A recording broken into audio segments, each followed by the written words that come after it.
Well, hello everyone, Texie88 here, and welcome to my latest review, which is week 4 of 52, as we look at the fourth game on Active Enterprise's 1993 Action 52 collection, which came out for the Sega Genesis.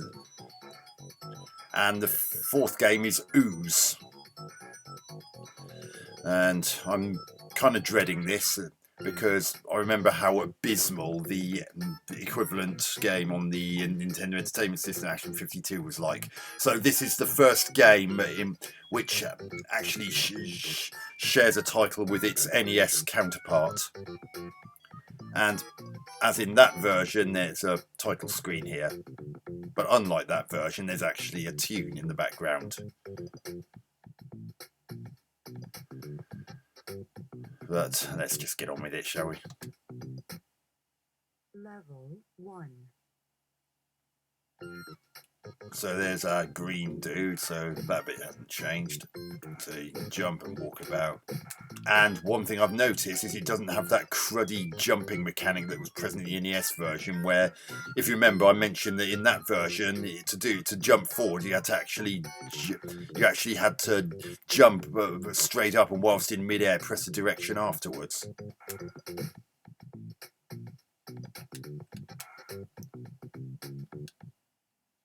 Level 1. Press the wrong button there. So we can shoot. Oh, I see them. But unfortunately, you can't shoot whilst you're in midair. That's not great. But then, so getting this enemy is a problem.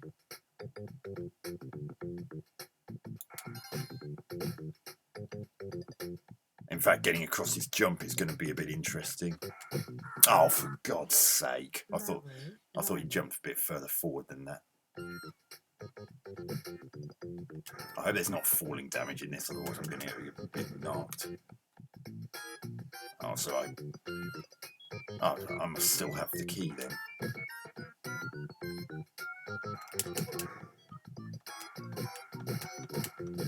I knew I had to go up there because Right, so you got falling damage.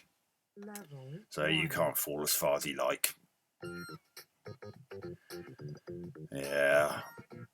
I'm never quite sure what to make of games in which have falling. Oh, that's not a platform. Okay. Level 1. So I could actually bang my head on. So I could actually. Oh God. Well, how am I going to get up there?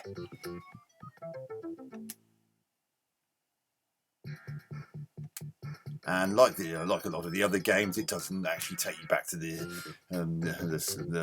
it takes you straight out back to the main Action 52 title. It's weird how some games seem to have done that and others don't.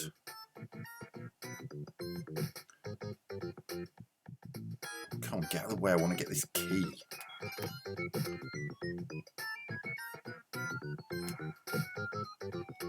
I say you bugger off. That's a strange sound for a creature like that to me. Oh, come on! That's ridiculous. Oh no, that's very nice. Put me right in front of an enemy that wasn't even there previously. Seriously, that kind of game mechanic is just beyond cruel. Oh, it's very. So you can fall right through that glass thing in the middle, but you can actually bash your head on the underside of it, even though it looks the same. Can you make it?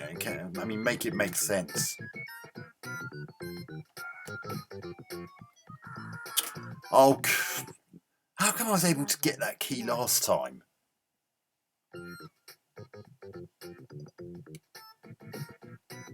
I know not to jump on there because, yeah, we know what happened. Oh, no, of course you can't do that. Yeah, blah. So let's give that another go, shall we?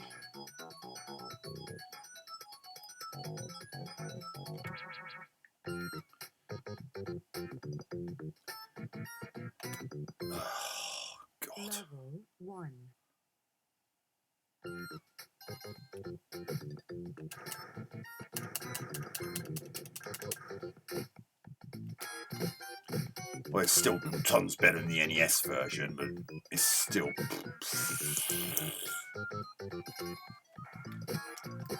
I'm going to try to see if there's another way round. Oh. Okay, so the answer to that is no, so I've got to be edging my way down like this, because I can't, as well, no, we can't just drop. Oh, great, so that means I have to go this way. Oh, come on! That's ridiculous! Oh, God, thank God that one was facing the other way this time, otherwise I would have had exactly the same problem. So how am I meant to get onto that platform over on the top right then?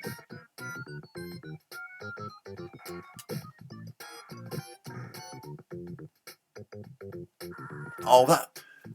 I'm sure those platforms weren't aligned like that last time.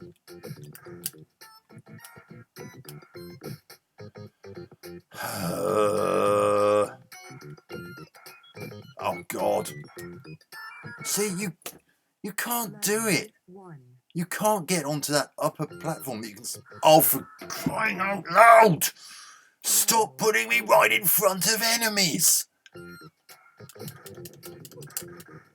That's like the same problem that was in Star Evil, where your ship was put centimeters in front of a block that if you didn't hold down left or right the moment the game began, you'd crash straight into it and potentially lose all your lives.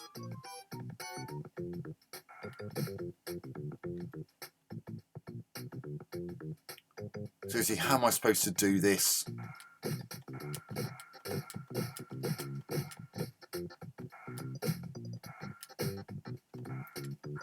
Oh, what? He was dying while he was on his way down that time. Oh. Oh dear. Why? Level 1. Why put players through this?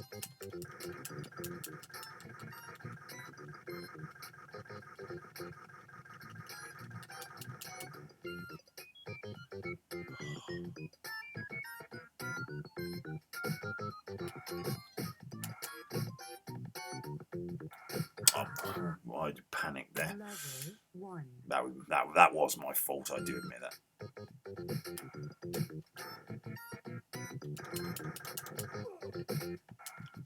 Why does that have a human sound effect? I'm still going to have the same problem. No, there's no way I can get that other key. I'll get squished. If I'm too close to the one on the right, I'll get killed. And if I'm... How come I was able to do it that first time? I mean, yeah, I couldn't find a way of getting off the second one, but at least I was able to get the... Oh... Level 1.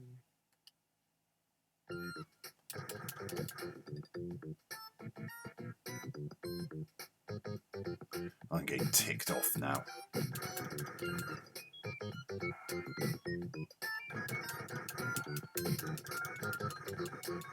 No, you can't shoot it. Hey? What? So you can walk right through that? Oh God, this game makes no friggin' sense. Level 1. But then it's Action 52. Why am I not surprised?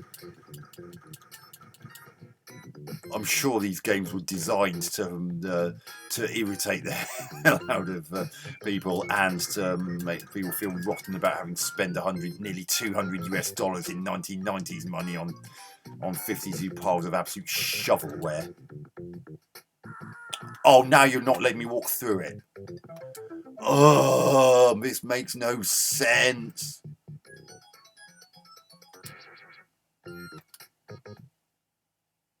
Funky tune though, I'll give it that.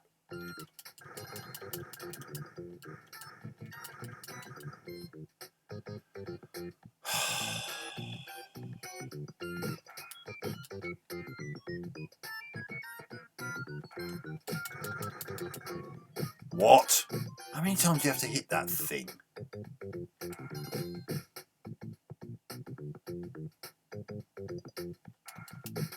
Why can't you fire whilst you're mid-jump? It just makes things really annoying.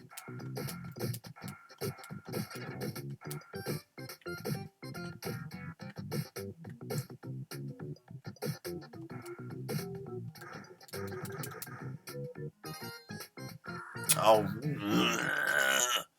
Level. Why can I suddenly not walk through that thing anymore?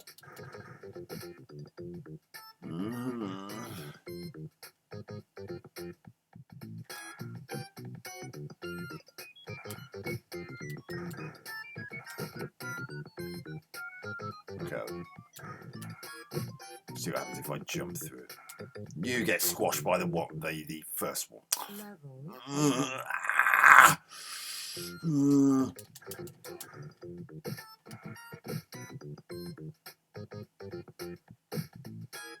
Usual problem with the graphics themselves generally being not up to standard for 1993, but that's another thing that specifically doesn't surprise me.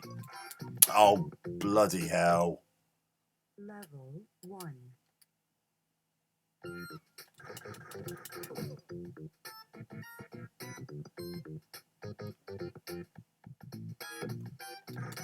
I never in all my wildest dreams thought I'd ever see a purple wasp that makes a human sound when it dies. Oh, frickin' hell. Level 1.